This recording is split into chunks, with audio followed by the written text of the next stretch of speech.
back at home, and you know, there's always something to do here.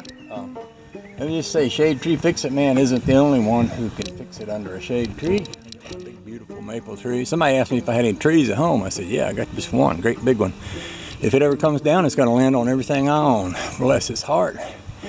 But it's a big, healthy maple, and I don't think it's going to. With that said, buddy of mine's got an old Jeep. You've seen it before. It's Josh's Jeep, rusted out.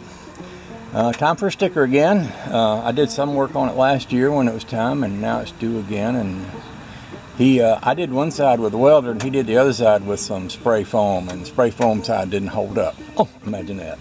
So he's bringing it back, and I said, why don't you just leave it with me and let me fix it right, and you take the truck. Well, the truck's got a little bit of a steering fluid leak, and I know exactly where it's at, and I know I can order a new line and put on it.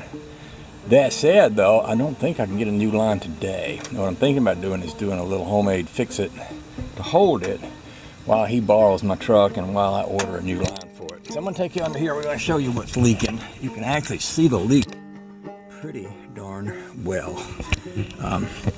You see that wet spot on that line right there?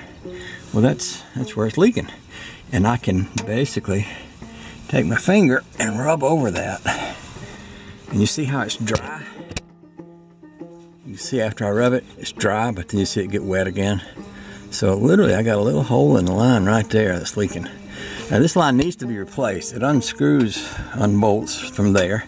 And this is the return line, not the pressure line. So if you look up in, if you follow that line up to where it goes into that rubber hose there, you can see there's just a little clamp on it. What that means is that if I can replace this metal piece here to that clamp, I can replace that whole thing and we can call it fixed.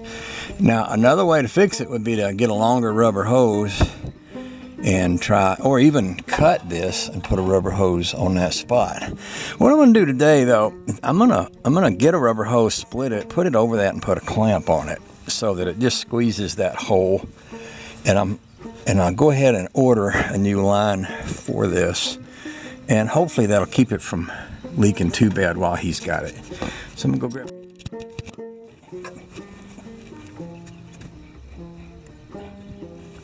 It's like a Band-Aid. Sort of. A little Band-Aid. We'll put a little Band-Aid on it. Many of you would already know this, and I'll say it for those of y'all who don't, but this wouldn't be the way you would want to permanently fix something like this. But sometimes in the history of warfare and marine biology and such as that, you run across a situation where you just need something to work until you can find something that works better. Does that make sense? So that's kind of what this is. It's a Band-Aid. Not a real fix. Band-Aid. B-A-N-D-A-I-D-E. That's the thing. If you don't know how to spell, you're never quite sure, are you? Never quite sure. Now, the hard part is pressing that together and getting that started again. But I think I can do it if my thingy doodle doesn't fall apart. Y'all still watching this? I fear you may not be, because I fear you might have fallen and you can't get up. Let me try this here again. So I'm going to put one finger on that. Let's squish that together and turn this like that. Is that working? You tell me. So far it's not. I don't mean it won't. Now it is. So, I'll move that again. Make sure I've got the right location of the leak right there. Put that right back on there. Right on top of the leak. Like that. Yep, just like that. And put this on top of that. And we'll tighten that down. I should have located a ratchet, a little ratchet for this, but this might do. We might get it from here. We might be able to get at it. Just slower. But we can do it, I think.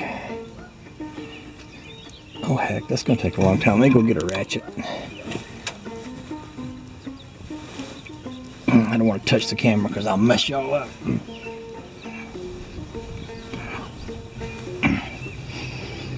Okay.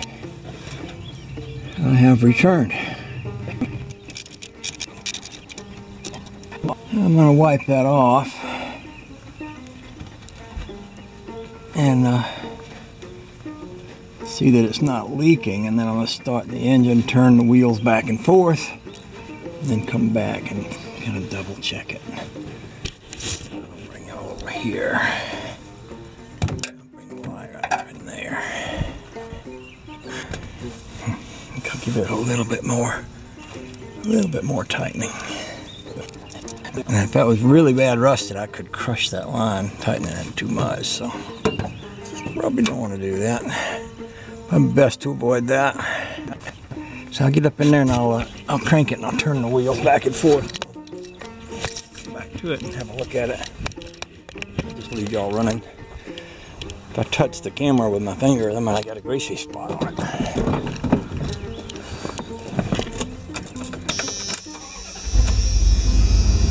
Wee, wee, wee, wee, wee. Okay. That would have charged the line and it would have sent fluid through the pump with a little force. The thing about the return line, all the return line does is return the fluid. So the part that's working hard is not this part. It's that, see that other line that's kind of up under it? That's the one with the real pressure to it. When that one goes bad, yeah, you can't cut and splice that one. But this return line, you can, because all it's doing is sending the fluid back to the pump after it's done what it needs to do. I will re-top this off again. And I believe that will get my friend to work for a day or two while I work on his Jeep.